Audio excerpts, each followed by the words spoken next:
टूट गया Iran America समझौता, क्या होगी आगे की राह।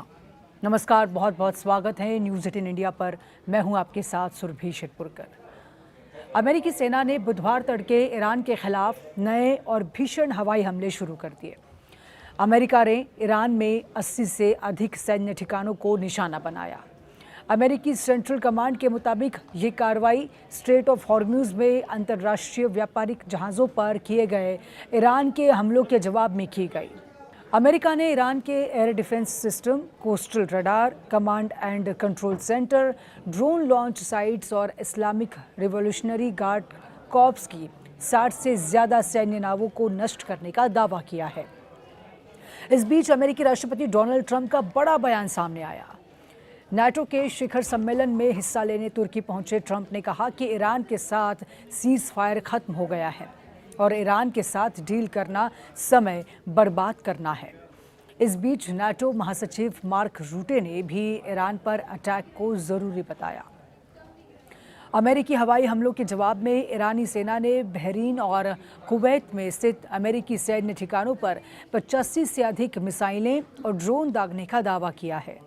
ईरान के विदेश मंत्रालय ने इस हमले को दोनों देशों के बीच पिछले महीने हुए अंतरिम युद्ध विराम का सीधा उल्लंघन बताया। ईरान ने दोहराया कि स्ट्रेट ऑफ हॉर्मुज़ में व्यापारिक जहाज़ों की सुरक्षित आवाजाही का रास्ता वही होगा जिसे ईरान तय करेगा और किसी बाहरी दखल को स्वीकार नहीं किया जाएगा। इसी के साथ अमेरिका ने ईरान तेल की बिक्री से जुड़ी छूट भी वापस ले ली। इसके बाद ईरान ने बहरीन और कुवैत की दिशा में जवाबी हमले किए, जिससे पहले से लागू युद्ध विराम और बातचीत की प्रक्रिया पर गंभीर सवाल खड़े हो गए हैं। दोनों देश एक दूसरे पर समझौता तोड़ने का आरोप लगा रहे हैं, जिससे क्षेत्र में तनाव और बढ़ने की आशंका है। हमला ऐसे समय हुआ जब ईरान में उनके पूर्व supreme leader Ayatollah Ali Khamenei के अंतिम संस्कार की रस्में चल रही थीं। अमेरिकी अटैक से वैश्विक तेल बाजारों में खलबली मच गई। कुछ समय में ही तेल की कीमतों में 6% से ज़्यादा की बढ़ोतरी हुई और ये 2 हफ्ते के उच्चतम स्तर पर पहुंच गई। हॉर्मुज़ में तनाव बढ़ने से वैश्विक तेल आपूर्ति प्रभावित हो सकती है, जिससे कच्चे तेल की कीमतों और शिपिंग लागत में बढ़ोतरी का खतरा है। वैसे बुधवार सुबह अमेरिका ने जो किया, उसकी आशंका पहले से जताई जा रही थी। चलिए अब सिलसिलेवार तरीके से समझते हैं कि आखिर आगे होने क्या वाला है और हुआ क्या है। 14 जून की देर रात पाकिस्तान के प्रधानमंत्री शहबाज शरीफ ने सोशल मीडिया पोस्ट के जरिए ऐलान किया, अमेरिका और ईरान में शांति समझौता हो गया है। दोनों देश लेबनान सहित सभी मोर्चों पर तुरंत मिलिट्री ऑपरेशन बंद करने के लिए तैयार हो गए हैं। थोड़ी देर बाद ट्रंप ने भी एक पोस्ट से कंफर्म किया, ईरान के साथ डील अब पूरी हो गई है। दुनिया के जहाज़ों, अपने इंजन चालू कर लो, तेल को बहने दो। ईरान की तरफ से भी पुष्टि की गई कि दोनों पक्षों ने एक MOU फाइनल कर लिया है। जिस MOU को दुनिया के ज़्यादातर लोग उम्मीद की निगाह से देख रहे थे, उसे जानकारों का एक तबका संदेह की नज़र से देख रहा था। आम राय बनती जा रही थी, अमेरिका ये जंग हार गया है। कहा जा रहा था कि कमज़ोर इकोनॉमी और घटती सैन्य शक्ति के बावजूद ईरान अमेरिका और इजराइल के दोहरे हमले झेलने में सफल रहा। दरअसल जंग शुरू करते वक्त अमेरिका के 2 मकसद थे, ईरान के न्यूक्लियर ठिकाने तबाह करना और तेहरान में सत्ता परिवर्तन। चूंकि दोनों में से एक भी मकसद पूरा नहीं हुआ और इसीलिए हमला होना तय था। अब इस बीच दुनिया ने ईरान के पूर्व सर्वोच्च नेता खामेनी की अंतिम यात्रा के दौरान तेहरान में आक्रोशित भीड़ देखी। अमेरिका मुर्दाबाद, बदला बदला और ट्रंप को मार डालो जैसे उग्र नारे सुने। खबरें आई कि नारों पर ट्रंप ने तीखी प्रतिक्रिया दी। कई रिपोर्ट्स में दावा किया गया कि ट्रंप ने चेतावनी देते हुए कहा कि अमेरिका अगर चाहे तो एक ही झटके में ईरान के सभी शीर्ष नेताओं को खत्म कर सकता है। ये नहीं कहा जा रहा है कि आक्रोशित भीड़ के नारे ने ट्रंप को ईरान पर हमला करने के लिए उकसाया। निश्चित रूप से हमले जैसे फैसले भावना के आवेग में नहीं लिए जा सकते।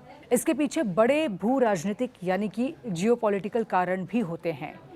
वैसे एक्सपर्ट्स का एक तबका मानता है कि ईरान पर हमला अमेरिकी राष्ट्रपति डोनाल्ड ट्रंप के लिए फ़ायदे का सौदा है।